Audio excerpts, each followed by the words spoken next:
Insane numbers in Europe. Tesla is just getting started. We will look into numbers in Germany and Europe, as well as a new software update and more news coming from China. So let's start first with the numbers. First example is the Detroit Tesla numbers and then the German numbers. So we can clearly see what's happening here in Europe based on September numbers. It is again the last month of each quarter, but there is something different. It is the first major month of Giga Berlin. We have achieved 2,000 cars per week, and now moving into October, it could actually move further up and not in a line towards the same pattern in 2021.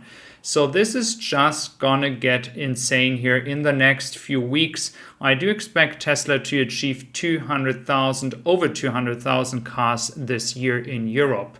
Looking into the numbers for Germany, we can see 20,000 cars being delivered in Q3.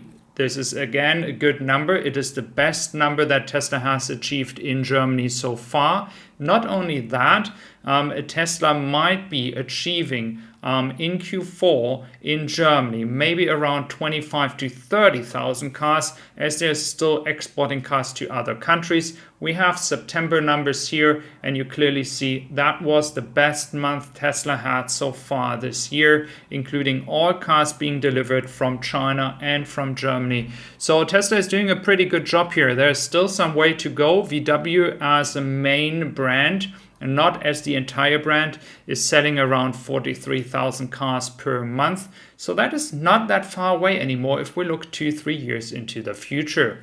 Now looking into the 2022.36.1 update for the software of your car, we have the cabin overheat protection that you can now control in the control button, and then safety cabin overheat protection.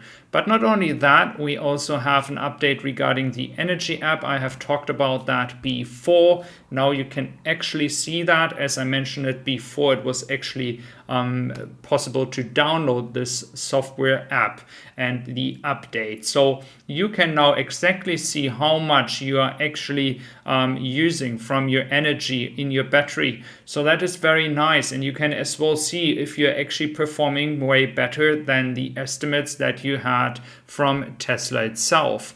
Now, this is something that people will talk about a lot. We have the autopilot disengagement at highway merges.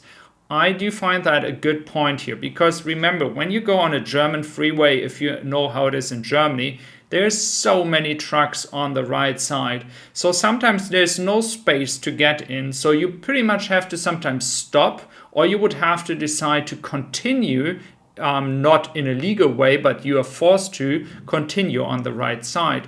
That is something that the autopilot, and I don't mean that in a mean way, but the autopilot cannot decide that yet. So either you have to stop, and then you would have to accelerate from the stop moment into a very high speed acceleration, or you would have to continue on the right side, what the autopilot wouldn't do because there's a white line. So again, I find that a good update. You just have to have an open eye when you go on a freeway. Now, looking into the Tesla app, you have to have the 4.13.0 version to get all the updates, as well as the estimated delivery times that you can now see in your app. Looking on the carriers that are moving towards Europe, we have the Glovis Supreme almost in Singapore now, the Deneb Leader on its way as well, and the Grand California is currently loading cars in Shanghai. You see that in the background. So there's a lot of movements. It's a very big ship, to be honest with you. So I think this indicates that we are already close to 12,000 cars. I mentioned yesterday 10,000. I do expect it to be even a bit more that are currently moving towards Europe. It also looks like that Tesla is working with a different company together, as we have here not only Glovis ship carriers, but as well other brands. So this could indicate a major carrier amount in Q4. When it comes to growth, we're also seeing that Tesla is, despite all naysayers out there, having a very, very good growth. And at the rate that Tesla is working right now on to have such a crazy growth rate, is quite astonishing. And on the other hand, we have a good example of many brands, not all brands, but many brands actually having declining sales. So Tesla is more and more gaining momentum here. And even though if Tesla would maybe just achieve for the entire year a growth rate of maybe 46%, it would still be insane. For Tesla, ambitious goal to go towards the 20 million cars. Of course, you like to achieve more than 50%. But this has been a pretty tough year here. And if we expect now in next year no kind of circumstances like a lockdown, then I think we could overachieve in 2023.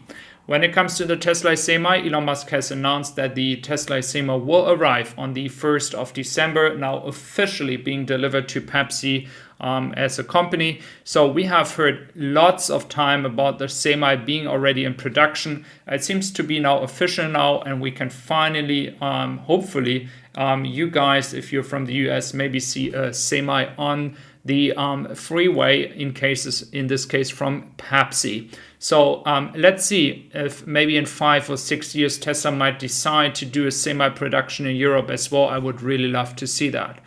Now looking into Switzerland. Switzerland was a country that actually achieved many times a way better variety of cars that were available. So what I mean by that is many countries were not having any cars online that you could buy immediately. But in Switzerland, that was the case. We see that based on the numbers here, Tesla Model Y in the first spot, Tesla Model 3 in the third spot. And Switzerland always had cars available, but we in Germany didn't have that. So that was kind of frustrating. We still don't know why that is the case, but it seems like Tesla is having a much higher buying power in Switzerland, which is no surprise. And with that, they can sell the car much at a higher price compared to other countries. Looking at Austin here, we see further work being done at the cathode factory. There was also this small video indicating that maybe a boring company and boring tunnel might come out at some area here in Austin. So lots of exciting stuff happening here despite the past few days being pretty tough. The comments towards Ukraine from Elon Musk. Then, of course, the issue with the sensors going away. So there was a lot of things going on here that might have been not such a positive feeling that you could get towards the brand Tesla, or in this case, Elon Musk. Please let me know what you think about that. I would really appreciate that. And we start going into the weekend. So thank you very much for being here today. I really appreciate your time and wish you a wonderful day. Thank you.